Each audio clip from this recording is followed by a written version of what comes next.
I'm what you would call a lazy son of a bitch.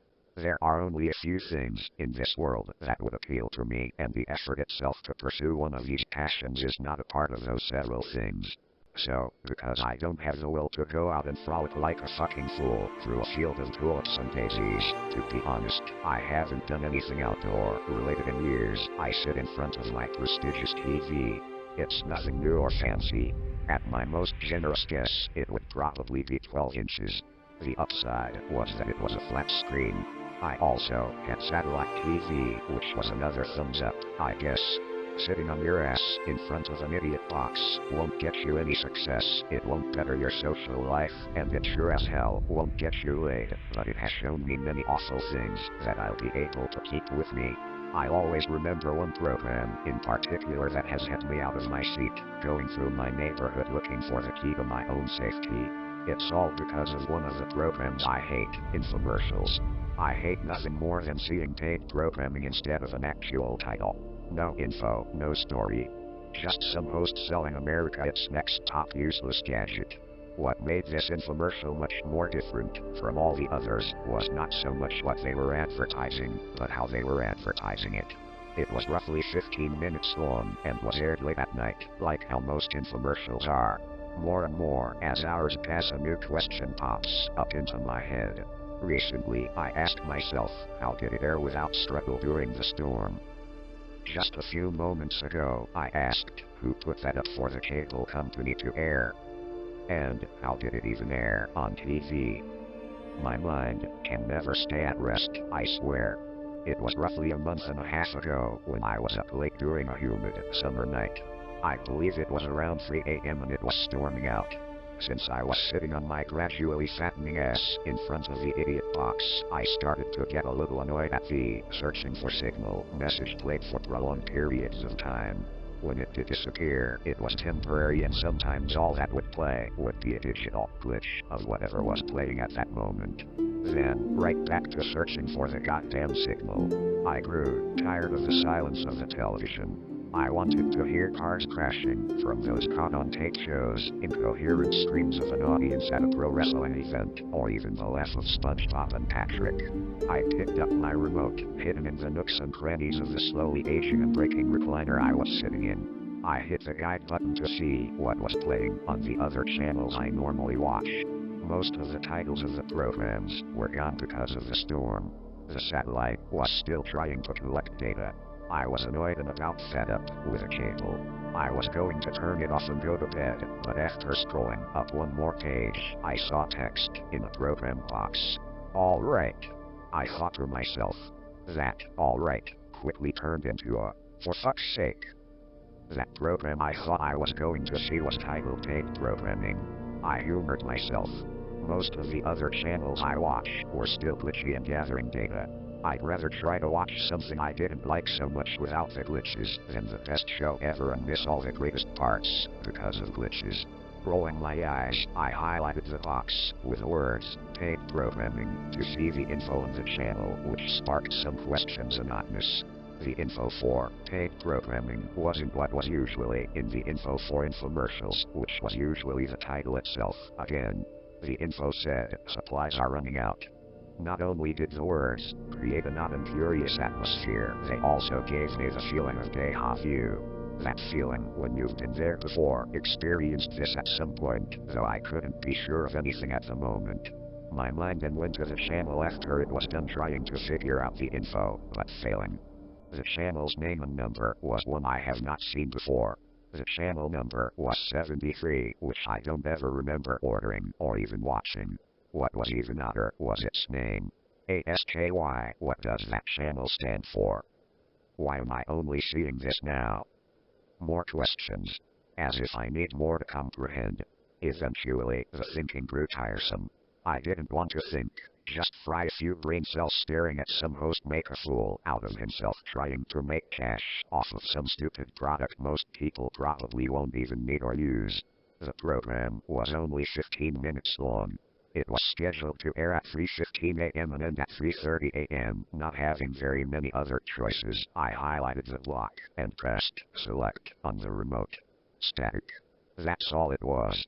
All that was visible was fucking static. What little hopes of seeing something I had dropped like a dumbbell. But wait. Static. Satellite TV does not show static when the receiver is on. It is only to show the searching for signal message on a black screen. Why was there static? It went on for 2 minutes, and I just sat there gazing into it.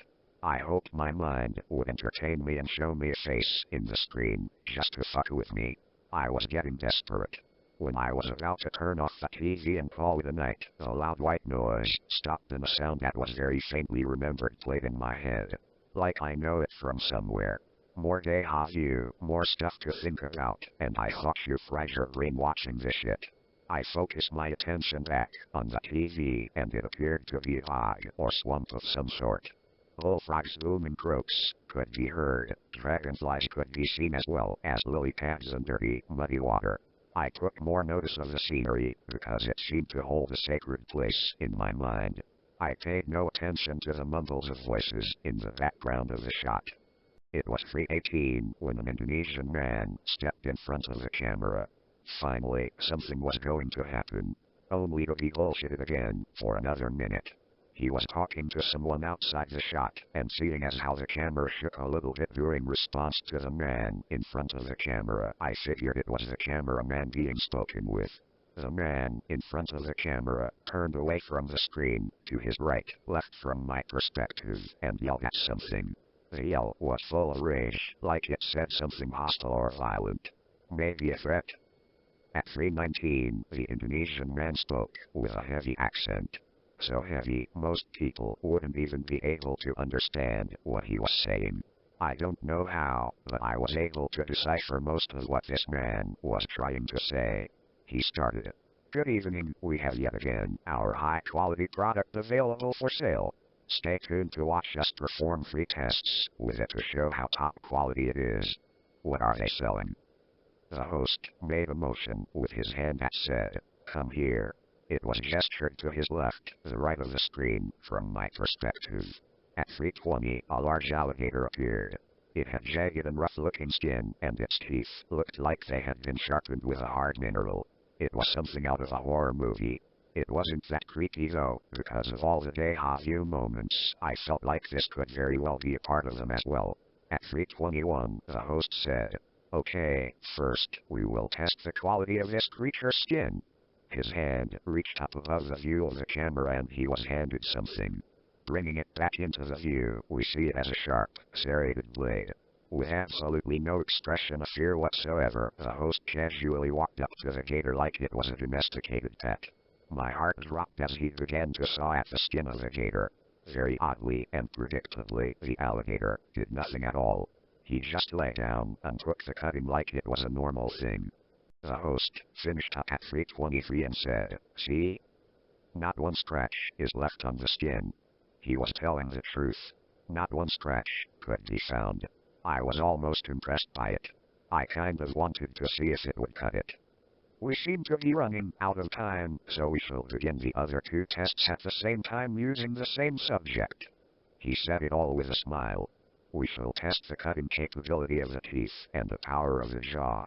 He backed away from the camera and looked to his right and screamed. He made a quick and violent gesture for whatever it was to get to where he was at.